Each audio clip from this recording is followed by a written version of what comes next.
사순제 3주간 목요일에 보내드리는 오늘의 강론. 부산교구 오륜대 순교자 성지 성지사목 한윤식 보니파시오 신부의 강론을 들으시겠습니다.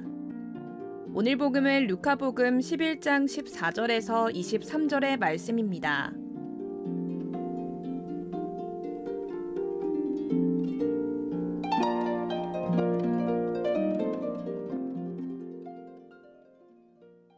그때에 예수님께서 벙어리 마귀를 쫓아내셨는데 마귀가 나가자 말을 못하는 이가 말을 하게 되었다.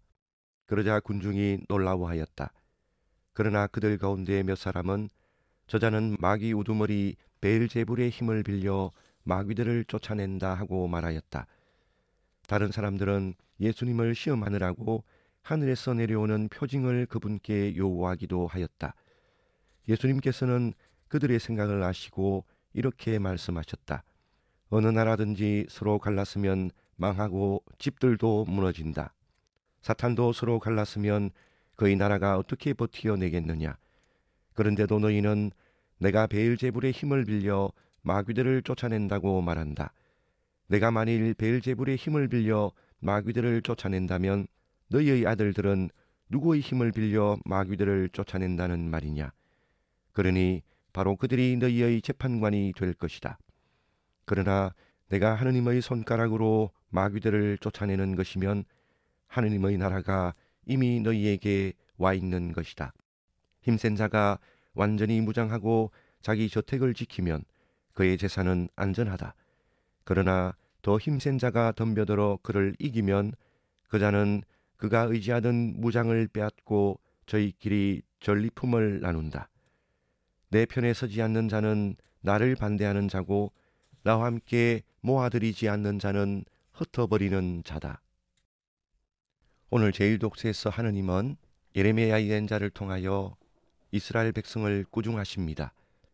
하느님 당신의 백성이 되기 위해서는 먼저 당신의 말씀을 들어야 하는데 정작 이스라엘 백성은 하느님의 말씀을 듣지 않고 제멋대로 악한 생각에 끌려 하느님을 외면하고 더 못되게 군다는 것이 그 이유였습니다. 오늘 독서 말씀을 묵상하면서 하느님의 이 꾸짖음 앞에서 나는 과연 자유로운가? 하느님의 이 꾸짖음이 나와 전혀 무관한 것인가?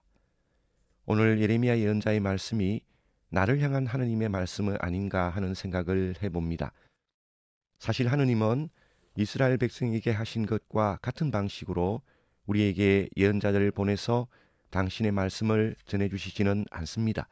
그러나 하느님은 다양한 방법으로 우리에게 말씀하십니다. 우리가 하는 기도 속에서 또 우리가 읽고 묵상하는 성서 말씀 안에서 미사 때 선포되는 성서의 말씀을 통해서 우리에게 말씀하십니다. 또한 일상에서 겪는 크고 작은 일들, 사건들을 통해서 우리에게 말씀하시고 우리가 만나는 사람들과의 대화를 통해서도 우리에게 말씀하십니다. 하지만 우리는 정작 하느님의 말씀을 듣지 못할 때가 많습니다.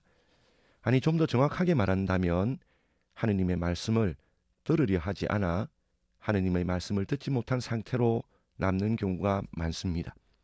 아무리 좋은 라디오를 가지고 있다 하더라도 전원을 켜고 안테나를 펼치고 주파수를 맞추지 않으면 어떻게 됩니까? 정작 나는 아무 소리도 들을 수가 없습니다. 이처럼 하느님께서 나에게 무슨 말씀을 하시는지 듣고자 하는 마음이 없으면 내 마음의 라디오를 켜고 나를 향한 하느님의 말씀을 듣고자 하지 않으면 나를 향한 하느님의 말씀은 공중에 떠다니는 눈에 보이지 않는 수많은 전파, 나에게는 무의미한 것이 되어버립니다. 한 사람에게 이런 상황이 계속되면 어떻게 됩니까? 비록 그의 외적인 신앙생활이 아주 열심한 것으로 보여도 그것이 하느님의 말씀에 뿌리를 두지 못합니다. 그리스도인이라는 이름에 걸맞지 않게 세상의 논리, 세상의 일들을 처리하는 방식에 자신을 내맡깁니다. 내 생각과 말과 행동이 신자다움을 드러내고 있는지, 삼가하고 있는지 살피지 않습니다. 보고 싶은 대로 보고 듣고 싶은 대로 들으며 부정적인 시각, 삐뚤어진 눈으로 사람과 사물을 바라보는데 익숙한 사람이 되어버립니다. 오늘 복음에 등장하는 군중들, 벙어리의 입이 열리는 놀라운 일을 목격하면서도 그 마음이 삐뚤어져 있기에 그런 놀라운 일을 행하는 예수님을 그저 삐딱하게만 바라보는 군중들처럼 되고 맙니다. 하느님은 우리 가까이에서 우리에게 말씀을 건네시는 하느님이십니다. 그 말씀을 통해서 우리가 어떻게 살기를 바라시는지 말씀하시는 분이십니다. 사순시기 한가운데에서 이런 하느님의 말씀에 귀를 기울이는 우리들이었으면 합니다. 특히 지금 내가 겪고 있는 사건, 이 일들을 통해서 하느님이 나에게 뭐라 말씀하시는지를 듣고자 하는 마음의 귀를 여는 우리들이었으면 합니다. 오늘 주님 목소리에 귀를 기울여라. 너희 마음을 무디게 하지 마라. 화답성에 나온 시편의 말씀입니다. 내 마음과 생각이 하느님의 말씀을 듣기에 너무 무디어져 있지는 않는지, 아니 내가 정말 나를 향한 하느님의 말씀을 듣고자 하는지 스스로를 되돌아보는 그런 하루가 되었으면 합니다.